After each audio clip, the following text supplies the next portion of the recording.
Hello. Okay, तो आज से अपन शुरू कर रहे हैं रेमेडियल एग्जाम के लिए लाइव कोर्स, राइट।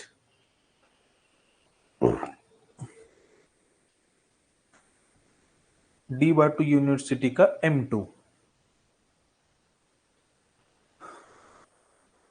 आज अपना ये फर्स्ट लेक्चर है और अपन ये जो लेक्चर है ये यूट्यूब के ऊपर भी रहेगा और आगे के लेक्चर जो है वो अपने कोर्स के अंदर मिलेंगे।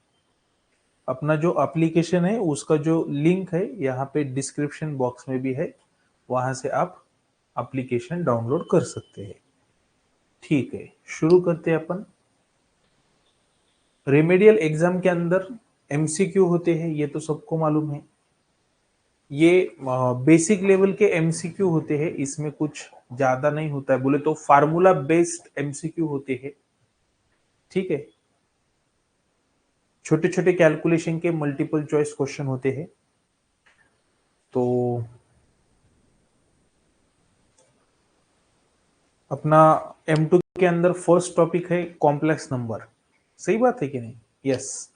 दूसरा टॉपिक है, कौन सा है दूसरा? Ordinary differential equation, right.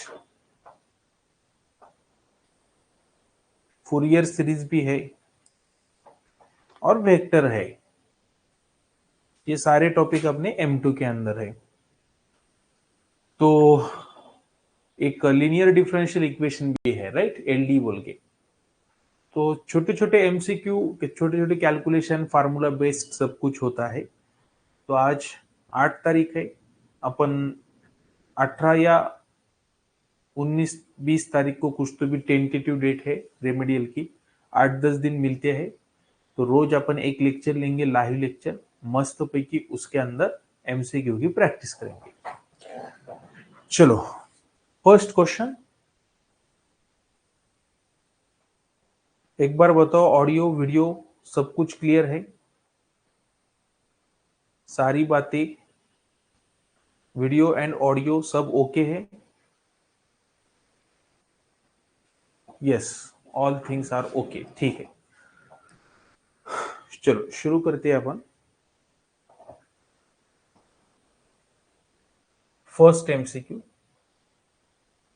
Complex number.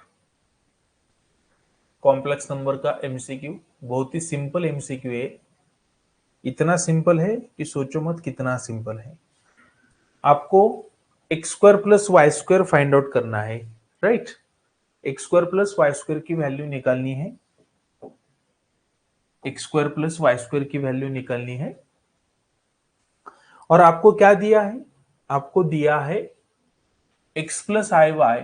कितना दिया है? X plus I Y √2 plus √3i।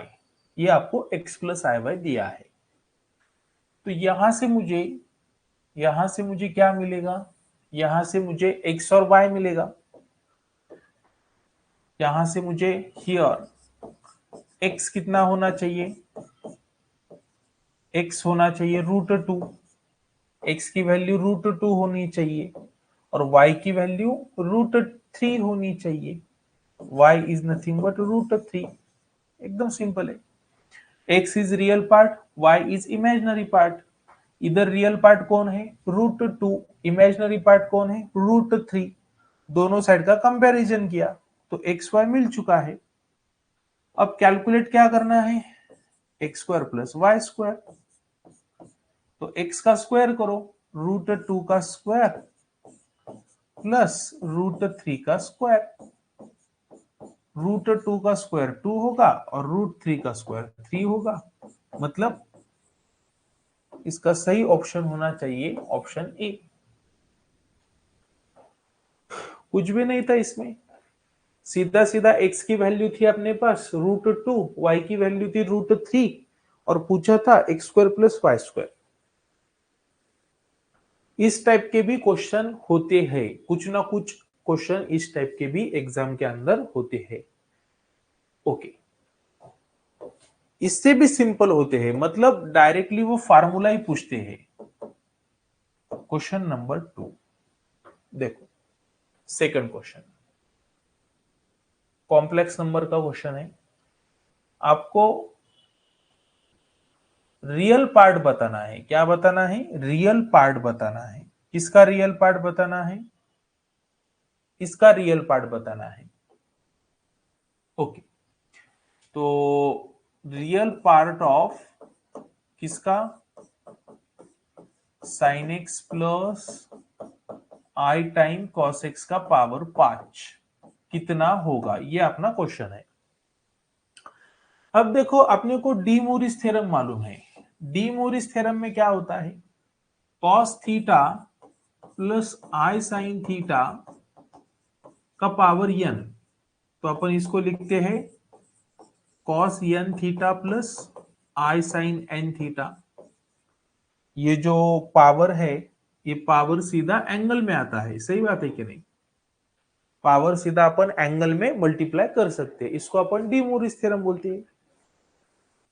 लेकिन भैया, ये जो डी मोरिस थ्योरम है, ये अपन तभी लगा सकते हैं, ये एक उसका पैटर्न है।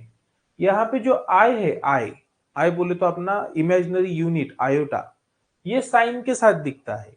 सही बात है कि नहीं? साइन के साथ। अब यहाँ पे अपन डी मोरिस थ्योरम नहीं लगा सकते, क्योंकि यहाँ पे जो आई है वो कॉस के साथ दिख रहा है, तो यहाँ पे सीधा अपन डी मोरिस थ्योरम नहीं लगा सकते। तो पहले अपने को क्या करना पड़ेगा? ये जो साइन है उसका कन्वर्जन कॉस में करना पड़ेगा, और ये जो कॉस है उसका कन्वर्जन साइन में करना पड़ेगा। तो ये पॉसिबल है क्या? हाँ, बिल्कुल पॉसिबल है। अपने को मालूम है, अपने को क्या मालूम है? साइन थीटा क्या होता है? कॉस ऑफ 90 माइनस थीटा होता है, बराबर है कि नहीं? और कॉस थीटा कितना होता है? कॉस थीटा होता है साइन ऑफ 90 माइनस थीटा। इसका मतलब क्या है? इसका मतलब ये है कि आप सीधा सीधा क्या करो, कॉस को साइन लिखो, कॉस को बिंदास साइन लिखो। सिर्फ क्या करना पड़ता है, कॉस का जो एंगल है थीटा, ये देखो थीटा, वो सब्ट्रैक्ट करना पड़ता है 90 में से। कॉस को बिंदास साइन लिख सकते, सिर्फ उसका जो एंगल थीटा है वो 90 में से सब्ट्रैक्ट करना पड़ता है। फॉर एग्जाम्पल, ये ऐसा कुछ तो भी है, साइन ऑफ 3 थीटा बाई 2। तो ये जो साइन है इसको मैं बिंदास कॉस लिख सकता हूं, कुछ इसमें टेंशन नहीं है, कुछ भी प्रॉब्लम नहीं है। साइन को कॉस लिखा, सिर्फ ये जो एंगल है, साइन का एंगल कितना है? 3 थीटा बाई 2, इसको सब्ट्रैक्ट करना पड़ता है 90 में से। बराबर है कि नहीं? तो भैया अब अपन क्या करेंगे, देखो अपने पास क्या है? अपने पास sine x plus i time cos x का पावर 5, ऐसा है ना ये। तो ये साइन एक्स को मैं ऐसा लिख सकता हूं, कैसा लिख सकता हूं? Cos of 90 minus x. सही बात है कि नहीं? बिल्कुल सही बात है। साइन एक्स को लिखा कॉस ऑफ 90 माइनस एक्स, और ये जो कॉस एक्स है उसको अपन लिख सकते हैं sine of 90 minus x. Okay, और ये जो पावर 5 है वो एज इट इज। अब देखो, ये थोड़ा अच्छा बन गया, ये डी मोरिस थ्योरम जैसा बना। आई साइन थीटा, ये देखो आई साइन। अब अपन सीधा डी मोरिस थ्योरम लगाएंगे। डी मोरिस थ्योरम से क्या होता है, ये जो 5 है ये सीधा एंगल को अपन मल्टीप्लाई करेंगे। मतलब ये कैसा दिखेगा? Cos of 5 into 90 minus x plus i time sine of 5 into 90 minus x. सही बात है कि नहीं? सीधा सीधा ये जो 5 है इसको मल्टीप्लाई करने का, इसको भी मल्टीप्लाई करने का। ये देखो 5 इंटू 5 इंटू, अब ये 5 अंदर मल्टीप्लाई कर सकते हैं अपन, तो अंदर मल्टीप्लाई करो तो ये आपको ऐसा दिखेगा, cos of 5 into 90 minus 5 time x plus i into sine of 5 से अंदर मल्टीप्लाई करो, 5 इंटू 90 माइनस 5x। अब ये जो है 5 इंटू 90, मतलब ये कितना बनता है? 450। लेकिन वो मल्टीप्लाई करने की जरूरत नहीं है, यहाँ पे अपन अलाइड एंगल का कंसेप्ट लगाएंगे। अलाइड एंगल का कंसेप्ट मालूम है सबको। अब ये जो दिखता है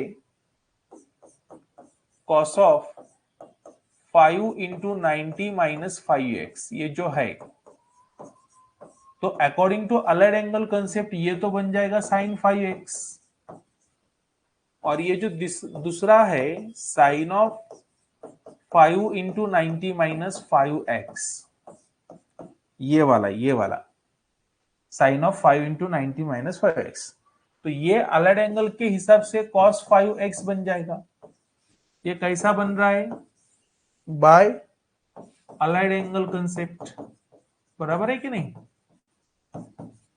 तो अब अपन क्या करेंगे मस्त पैकी, ये जो है cos of 5 into 90 minus 5x, मतलब ये इसका बनता है sin 5x plus i into sine of 5 into 90 minus 5x, इसका कितना बन रहा है? cos 5x। ओके, और इधर लेफ्ट हैंड साइड में क्या है? लेफ्ट हैंड साइड में ये है sin x plus i cos x का power 5, sin x plus i cos x का पावर 5। तो देखो भैया, इसका इसका इसका अपने को रियल पार्ट बताना था, राइट? तो इसका रियल पार्ट कितना होना चाहिए? इसमें ये क्या है? ये रियल पार्ट है, और ये क्या है? ये इमेजिनरी पार्ट है। तो उन्होंने पूछा था रियल पार्ट, रियल पार्ट पूछा था, रियल पार्ट ऑफ दिस। तो कितना होना चाहिए रियल पार्ट? sin 5x होना चाहिए, मतलब option C is correct, right? यहां पे प्रॉब्लम क्या था? यहां पे प्रॉब्लम ये था कि सीधा सीधा अपन डी मूरिस थ्योरम नहीं लगा सकते थे, क्योंकि डी मूरिस थ्योरम लगाने के लिए ये पैटर्न चाहिए, cos थीटा प्लस आई साइन थीटा, ये वाला पैटर्न चाहिए। तो यहाँ पे जो आई है वो cos के साथ था, तो इसलिए अपन ने क्या किया, पहले कन्वर्जन किया, cos का कन्वर्जन साइन में किया, साइन का कन्वर्जन cos में किया, अकॉर्डिंग टू ये दो फार्मूले, और फिर अपन डी मूरिस थ्योरम लगा सकते हैं। तो ये डी मूरिस थ्योरम से 5 अंदर मल्टीप्लाई हो जाएगा। अब 5 अंदर मल्टीप्लाई होने के बाद ये जो है और ये जो है, इसको अपन अलाइड एंगल का कंसेप्ट लगाएंगे। तो भैया अलाइड एंगल कंसेप्ट से concept by allied angle concept अपने को ये मिल जाएगा। देखो कुछ डाउट है कि इसमें? मुझे लगता है कुछ भी डाउट नहीं होना चाहिए। तो रियल पार्ट कितना मिला इसका? sin 5x। चलो नेक्स्ट क्वेश्चन, क्वेश्चन नंबर 3। अब देखो, ये सिंपल है एकदम, बोले तो इतना सिंपल है कि सोचो मत कितना सिंपल है। ओके, कुछ भी नहीं इसमें। क्या करना है? cos x plus i time sin x का पावर 5। यहां पे अपन सीधा सीधा डी मूरिस थ्योरम लगा सकते हैं। तो ये कितना आएगा? cos 5x plus i time sin 5x। तो ये होना चाहिए रियल पार्ट, और ये होना चाहिए इमेजिनरी पार्ट। उन्होंने पूछा क्या था? उन्होंने पूछा था रियल पार्ट। तो रियल पार्ट कितना है? cos 5x। Option A is correct. ये एकदम सिंपल क्वेश्चन था, सीधा सीधा डी मूरिस थ्योरम लगाया, और कुछ भी नहीं, बोले तो क्या इसमें एक्सप्लेन क्या करने का। चलो नेक्स्ट क्वेश्चन।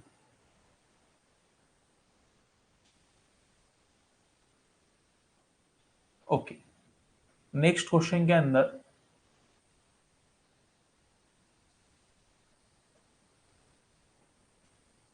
ओके, क्या बोल रहे वो?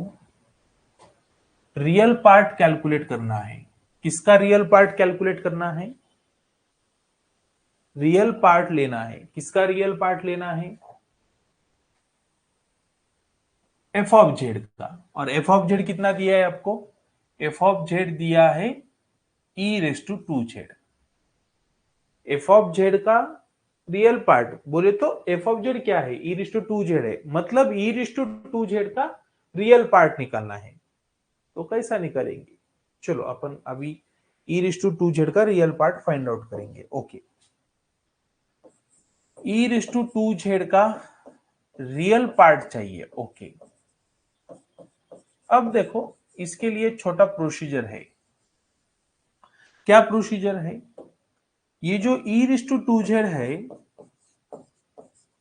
इसके अंदर ये जो आपको जेड दिखता है जेड, तो भैया जेड के बदले एक्स प्लस आई वाई रखना पड़ेगा। इसके बदले क्या रखना पड़ेगा? जेड के बदले एक्स प्लस आई वाई रखना पड़ेगा।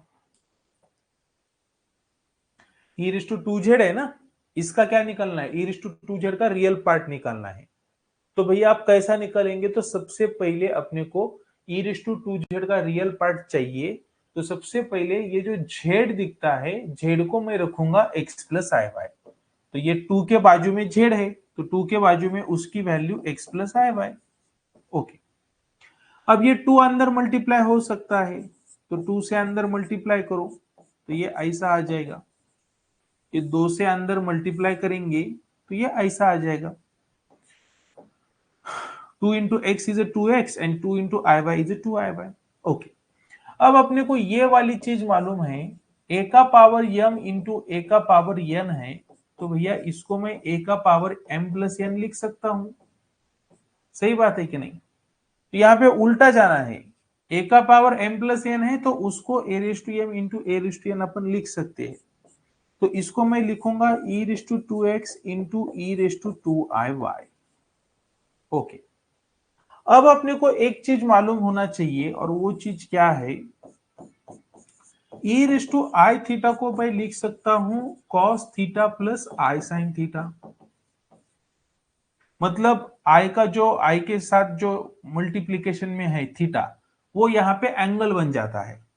अब इधर इसमें आई के साथ कौन दिखता है आपको?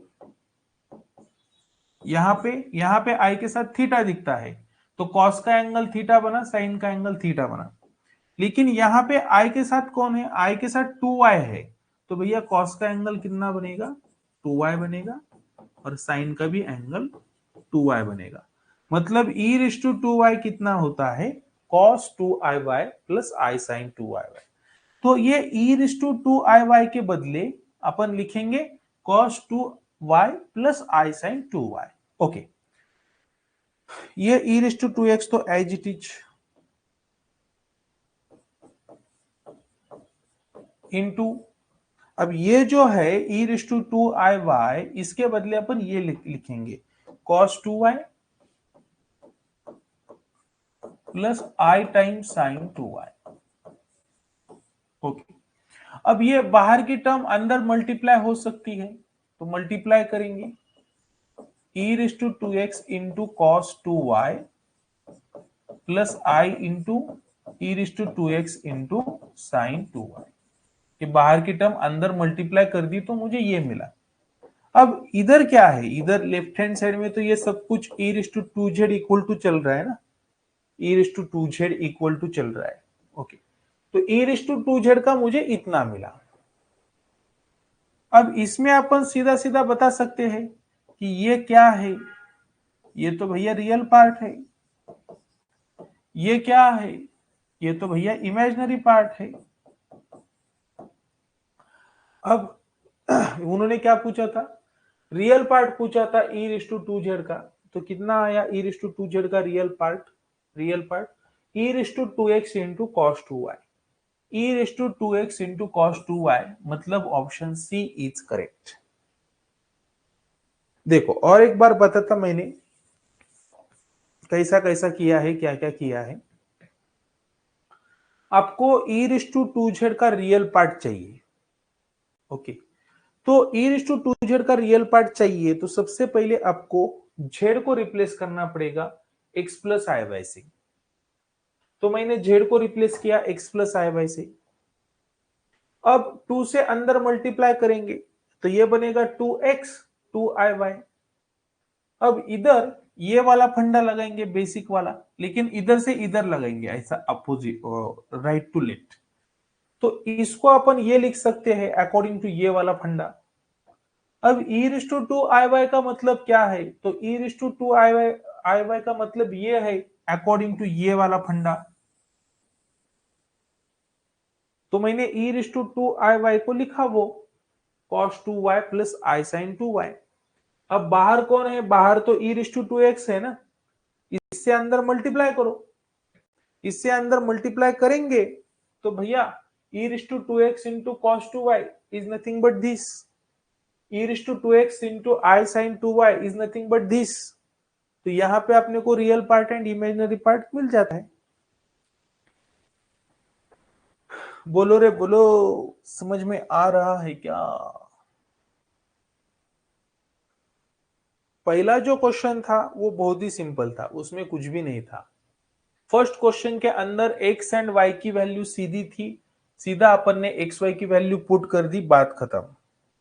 दूसरे क्वेश्चन के अंदर थोड़ा सा नॉर्मल कॉम्प्लिकेटेड था, यहाँ पे साइन का कॉस किया, कॉस का साइन किया, एक अलाइड एंगल का कंसेप्ट लगाया, फिर अपने को आंसर मिला। इसमें तो कुछ भी नहीं था, सीधा सीधा डी मोरिस थ्योरम लगाया। और इसमें रियल पार्ट निकालने के लिए आपको ये चीज मालूम ही होना चाहिए, जेड को इससे रिप्लेस करना है, फिर धीरे धीरे कैलकुलेशन के बाद आपको रियल पार्ट मिल जाता है। चलो नेक्स्ट क्वेश्चन लेंगे, क्वेश्चन नंबर 5। ओके, अब इन्होंने क्या पूछा है, फंक्शन सेम है, e⁻² ही है फंक्शन, और उसका पूछा है इमेजिनरी पार्ट। तो इसका इमेजिनरी पार्ट तो अपन ने अभी निकाला है ना, e⁻² का इमेजिनरी पार्ट कितना है, e⁻²x into sine 2y, e⁻²x into sine 2y, this option C is correct. जब आप रियल पार्ट निकालते हैं तब उसके साथ इमेजिनरी पार्ट भी आपको मिलता है। जब आप एक आधे फंक्शन का रियल पार्ट फाइंड आउट करते हैं तो उसके साथ भैया इमेजिनरी पार्ट आएगा ही ना। तो फंक्शन सेम था e⁻²z, राइट, उसका इमेजिनरी पार्ट है e⁻²x इंटू साइन 2y, मतलब option C is correct. Sixth,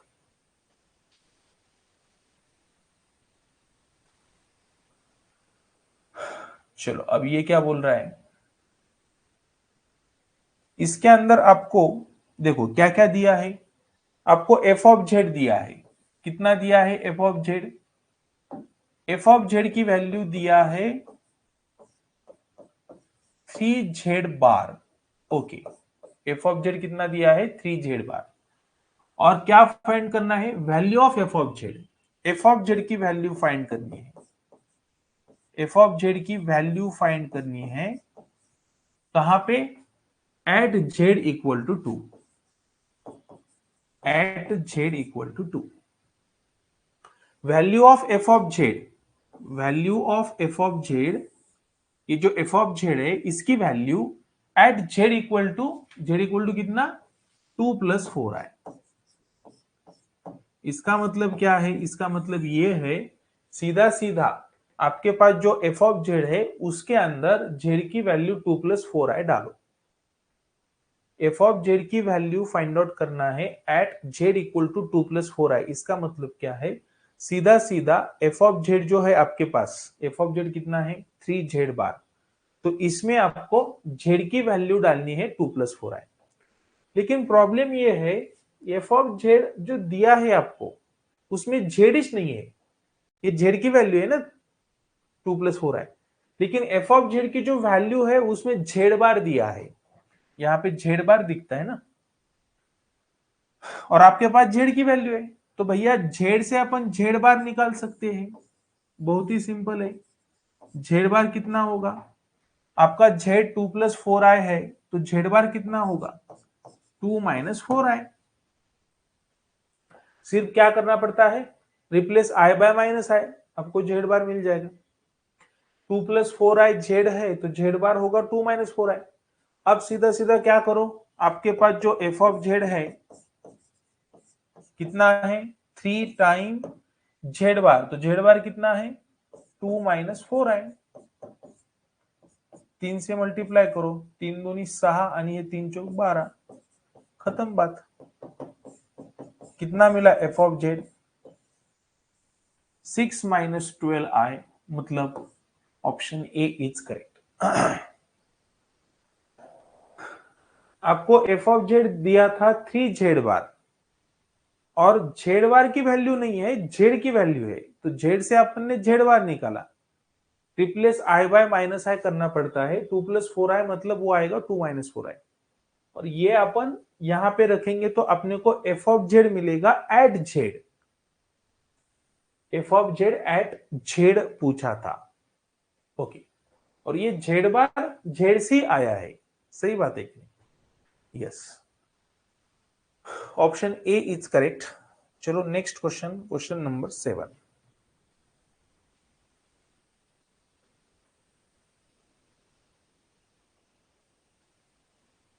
okay, क्या पूछा है? रियल पार्ट पूछा है। इसका रियल पार्ट पूछा है, इसका रियल पार्ट पूछा है। Okay, 2 plus 3i upon 3 minus 4i का रियल पार्ट कितना होगा, ये पूछा है। तो भैया ये कैसा सॉल्व करेंगे अपन? ऊपर एक कॉम्प्लेक्स नंबर है, नीचे भी कॉम्प्लेक्स नंबर है, और दो कॉम्प्लेक्स नंबर का क्या दिखता है? डिवीजन दिखता है ना। तो दो कॉम्प्लेक्स नंबर का डिवीजन कैसा लेते हैं अपन? उसको multiply and divide by conjugate of denominator. तो डिनोमिनेटर क्या है? 3 माइनस 4i, उसका कॉन्जुगेट क्या होगा? 3 प्लस 4i, 3 प्लस 4i। इससे अपन मल्टीप्लाई करेंगे, डिवाइड करेंगे। ओके, अब ऊपर का मल्टीप्लीकेशन ऊपर के साथ, नीचे का मल्टीप्लीकेशन नीचे के साथ, तो ये आपको ऐसा दिखेगा 2 plus 3i into 3 plus 4i divided by नीचे का मल्टीप्लीकेशन नीचे के साथ 3 minus 4i into 3 plus 4i। Okay, अब ऊपर तो सीधा सीधा मल्टीप्लाई हो जाएगा, 2 से ये 3 से मल्टीप्लाई करो ये दोनों को। ओके, तो 3 इंटू टू, 3 इंटू 2 ये तो 6 बनेगा, 3 इंटू 3i ये 9i बनेगा। अब 4i से मल्टीप्लाई करो, 4i से मल्टीप्लाई करेंगे तो 4i इंटू 2 इज 8i, और 4i into 3i is 12i square. Okay, और नीचे नीचे तो सीधा सीधा अपन ये वाला फार्मूला लगाएंगे। कौन सा वाला formula? a minus b into a plus b क्या होता है? A square minus b square होता है। ये वाला फार्मूला लगाएंगे, a minus b into a plus b, यही पैटर्न है यहाँ पे। 3 माइनस 4i, 3 प्लस 4i, तो ये वाले पैटर्न से अपने को मिलेगा 3 का स्क्वायर माइनस 4i का स्क्वायर। ओके, इसका 9i प्लस 8i, ये तो 17i मिलेगा, बराबर है। 6 प्लस 17i, ये 6 आई इट इज, ये तो 17 बना, 17i। अब आई स्क्वायर कितना होता है? आई स्क्वायर की वैल्यू -1 होती है, तो -1 इंटू 12 इज -12, डिवाइडेड बाय कितना? डिवाइडेड बाय कितना बाबा? 3 का स्क्वायर 9, और ये 4 का स्क्वायर 16 आएगा, राइट। ये 3 का स्क्वायर 9 लिखा, 4 का स्क्वायर 16 लिखा। अब आई स्क्वायर बोले तो क्या होता है? आई स्क्वायर इज -1, तो ये बीच वाला माइनस को प्लस करेगा। ओके, अब ये कितना आता है देखो, 6 माइनस 12 इज -6, और ये बीच का 17 है as it is, divided by 9 और 16, ये कितना बनेगा? 16 और 4 20, 25 बनेगा ना, 25। तो यहां से मुझे रियल पार्ट मिलता है। रियल पार्ट कितना मिलेगा? यहां से मुझे रियल पार्ट मिलता है, कितना मिलेगा रियल पार्ट, -6/25, क्योंकि ये 25 इसको भी जाएगा, इसको भी जाएगा। और यहां से मुझे इमेजिनरी पार्ट मिलता है, कितना मिलता है, 17/25। 17/25 is an imaginary part and -6/25 is a real part. उन्होंने पूछा था रियल पार्ट, -6/25 मतलब ऑप्शन ए। देखो एकदम बेसिक बेसिक छोटी छोटी चीजें सब कुछ यहाँ पे अपन डिस्कस कर रहे हैं। इसका रियल पार्ट पूछा था, तो इसका रियल पार्ट बताना है तो ये इसका कॉन्जुगेट लेना पड़ेगा। 3 - 4i का कॉन्जुगेट होगा 3 + 4i, उससे अपन मल्टीप्लाई डिवाइड करेंगे। तो भैया ये सब कैलकुलेशन करने के बाद अपने को real part and imaginary part मिल जाएगा। क्या बोलते, समझा है क्या सब कुछ?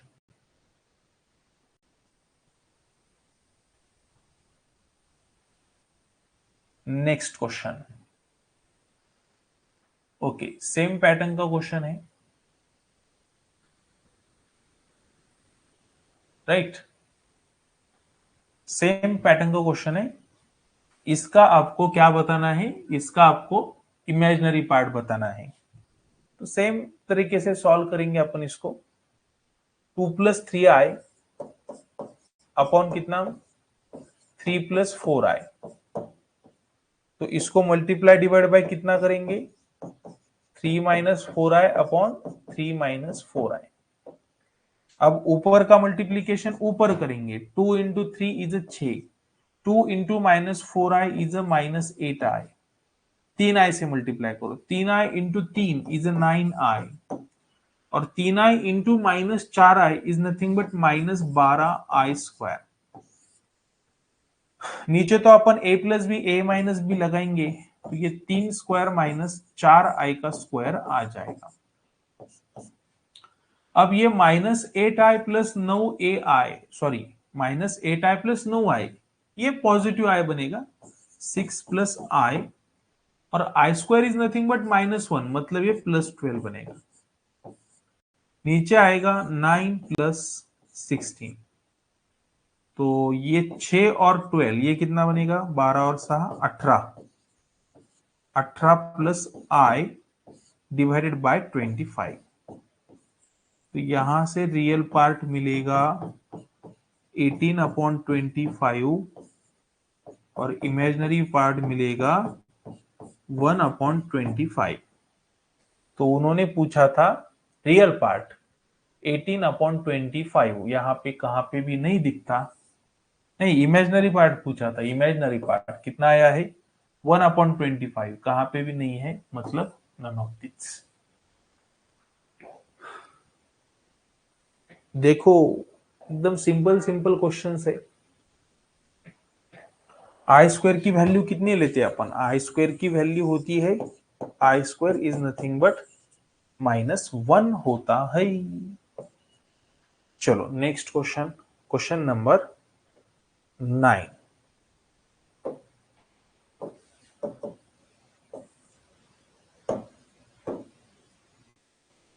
ओके, क्या बोल रहा है क्वेश्चन नंबर 9?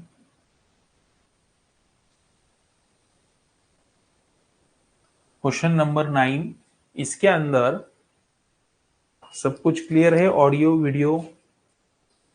एक मिनट,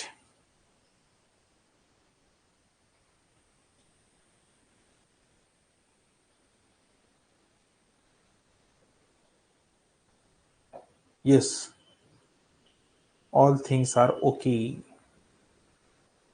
चलो, क्या बोल रहा है क्वेश्चन नंबर 9? आपको जेड दिया है, कितना दिया है जेड, cos थीटा प्लस आई साइन थीटा। ओके, और क्या फाइंड करना है, फाइंड करना है वैल्यू ऑफ दिस, इसकी वैल्यू फाइंड करनी है। जेड कितना दिया है, cos थीटा प्लस आई साइन थीटा। ओके, और किसकी वैल्यू पूछी है? Z raise to N plus 1 upon Z raise to N. तो सीधा सीधा यहाँ पे जेड की वैल्यू डालो। जेड कितना है? कॉस थीटा प्लस आई साइन थीटा। जेड की वैल्यू कितनी है? जेड की वैल्यू कॉस थीटा प्लस आई साइन थीटा। पावर में कितना है? N plus 1 upon Z raise to N. तो जेड की वैल्यू कितनी है बाबा? कॉस थीटा प्लस आई साइन थीटा। कुछ भी नहीं किया अपन ने, सिर्फ जेड की वैल्यू रख दी है, बाकी कुछ नहीं किया। जेड है दिस, तो मैंने जेड की वैल्यू यहाँ पे रख दी, जेड की वैल्यू यहाँ पे एक रख दी। पावर एन एन है तो n n as it is. Okay, अब यहाँ पे तो सीधा डी मोरिस थ्योरम लगा सकते हैं। कॉस एन थीटा प्लस आई साइन एन थीटा। ओके, यहाँ पे भी डी मोरिस थ्योरम सीधा लगा सकते हैं, लेकिन पहले क्या करो, इसको ऊपर शिफ्ट करो। इसको ऊपर शिफ्ट करेंगे तो ये ऐसा दिखेगा, ऐसा। ये नीचे पॉजिटिव एन है तो ऊपर जाने के बाद वो नेगेटिव एन दिखेगा, right.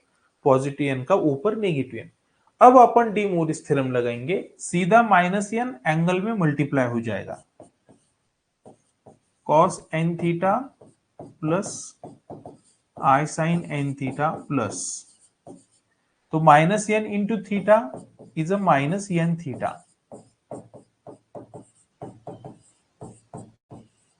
Minus n into theta is a minus N theta. Okay, अब अपने को मालूम है, अपने को क्या मालूम है? अपने को तो बहुत कुछ मालूम है, बराबर है कि नहीं।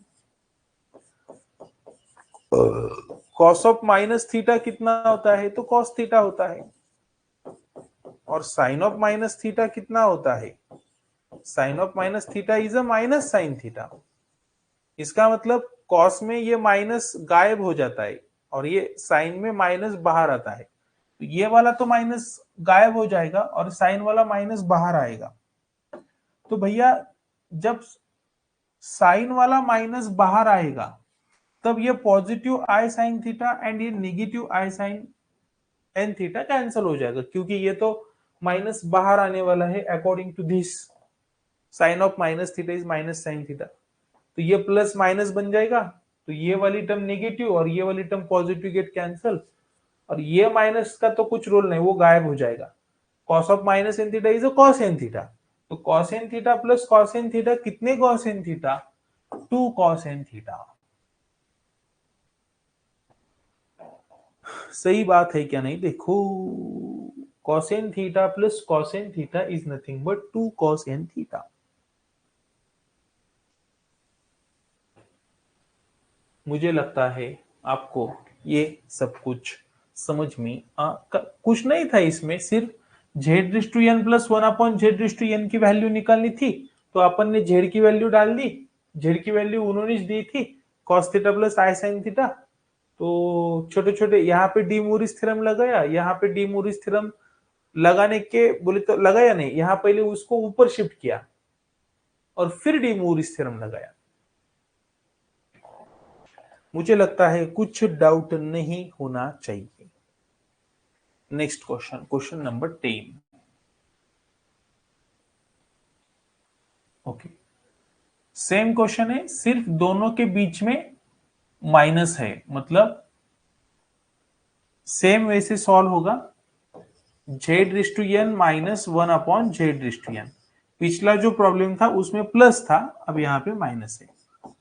वैल्यू भी सेम है, कॉस थीटा प्लस आई साइन थीटा का power N minus 1 upon cos theta plus आई साइन थीटा का पावर एन। ओके, अब इसको डी मोरिस थ्योरम लगाएंगे तो ये कॉस एन थीटा प्लस आई साइन एन थीटा आएगा, माइनस इसको ऊपर शिफ्ट करेंगे, कॉस थीटा प्लस आई साइन थीटा का पावर माइनस एन। अब इसको डी मोरिस थ्योरम लगाएंगे, कॉस एन थीटा प्लस आई साइन एन थीटा माइनस, तो ये माइनस एन अंदर मल्टीप्लाई हो जाएगा एंगल को, तो cos of minus N theta होता है कॉस एन थीटा, और ये आ जाएगा minus i sine N theta. अब ये ब्रैकेट अपन रिमूव करेंगे तो ये माइनस का इफेक्ट हो जाएगा, तो मुझे क्या मिलेगा, minus cos N theta plus आई साइन एन थीटा। खचाक खचाक कैंसिल कैंसिल, तो बचा क्या, I sine N theta plus I sine N theta, मतलब कितने I sine N theta, 2i sine N theta. इसका आंसर होना चाहिए 2i sine N theta. Simple simple question है, इसी पैटर्न के क्वेश्चंस एग्जाम के अंदर होंगे। चलो next question, question number 11।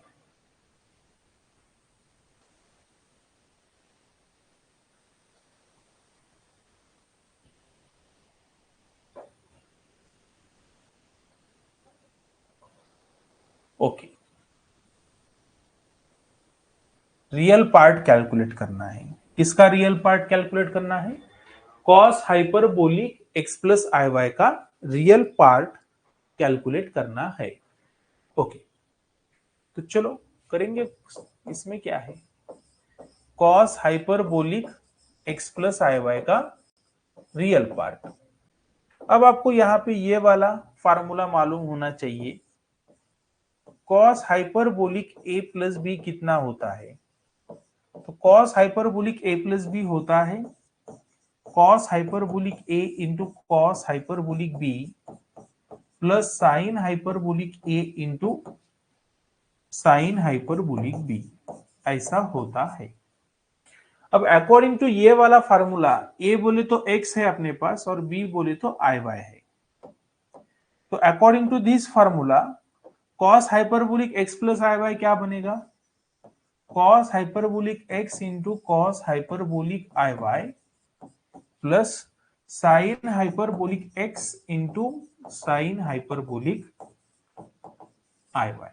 Okay, ये वाला फार्मूला लगाया मैंने। अब आपको ये वाली चीज मालूम होना चाहिए, कॉस हाइपरबोलिक आई थीटा होता है कॉस थीटा, मतलब ये जो एच आई है, एच आई ये गायब हो जाता है और सिर्फ बचता है कॉस थीटा। ये स्टैंडर्ड फार्मूला है। और एक फार्मूला है, अब ये वाले फार्मूले से ये जो एच आई है, ये एच आई गायब हो जाएगा, cos H I theta cos theta है, similarly cos H I Y ये कॉस वाई होगा, ये एच आई गायब हो जाएगा, और साइन एच आई थीटा होता है आई टाइम साइन थीटा, मतलब इसमें भी एच आई गायब होता है और बचेगा साइन थीटा, लेकिन एच आई में से आई सामने आता है, तो ये वाला फॉर्मूला अपन यहां पे अप्लाई करेंगे, यहां पे। ओके, तो भैया तो ये वाली टर्म, ये तो as it is cos hyperbolic x into cos H I y कितना होगा, ये तो कॉस वाई होगा, क्योंकि ये एच आई अपन निकालेंगे यहां से अकॉर्डिंग टू दिस। ये वाली टर्म तो एज इट इज आ जाएगी साइन हाइपरबोलिक एक्स इंटू, अब इधर एच आई का, ये तो एच आई जाने वाला है अकॉर्डिंग टू दिस, लेकिन सामने आई आता है, मतलब आई इंटू साइन वाई आएगा। तो भैया इसमें रियल पार्ट कौन सा है, इसमें रियल पार्ट ये वाला होना चाहिए, ये, और ये वाला इमेजिनरी पार्ट होना चाहिए, क्योंकि उसमें आई दिखता है, यहाँ पे आई है ना, तो इमेजिनरी पार्ट होना चाहिए sine hyperbolic x into sine y, and real part क्या होना चाहिए, cos hyperbolic x into cos y. ये रियल पार्ट और ये इमेजिनरी पार्ट, उन्होंने पूछा था रियल पार्ट, तो रियल पार्ट कितना है, cos hyperbolic x into cos y. Option A is correct. 3 फार्मूले मालूम होना चाहिए, कॉस हाइपरबोलिक ए प्लस बी का फार्मूला, कॉस हाइपरबोलिक आई थीटा का formula, and sine hyperbolic I theta का फार्मूला। ये 3 फार्मूले आपको मालूम होना चाहिए।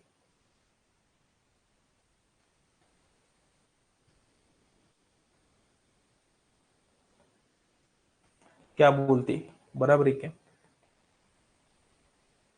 कॉस हाइपरबोलिक ए प्लस बी कितना होता है? ये होता है cos hyperbolic A into cos hyperbolic B plus sine hyperbolic A into sine hyperbolic B. और कॉस हाइपरबोलिक आई थीटा कितना होता है? कॉस थीटा होता है। साइन हाइपरबोलिक आई थीटा कितना होता है? आई साइन थीटा होता है। तो चलो 11 क्वेश्चंस लिए अपन ने। मिलेंगे नेक्स्ट लेक्चर में शाम में 9 बजे, राइट? 9 से 10, मतलब अपन एक 50 मिनट लेंगे। 9 से 10 मतलब एक 45 टू 50 मिनट्स अपन लेंगे। ठीक है, ओके, मिलेंगे। Bye bye, take care, good night.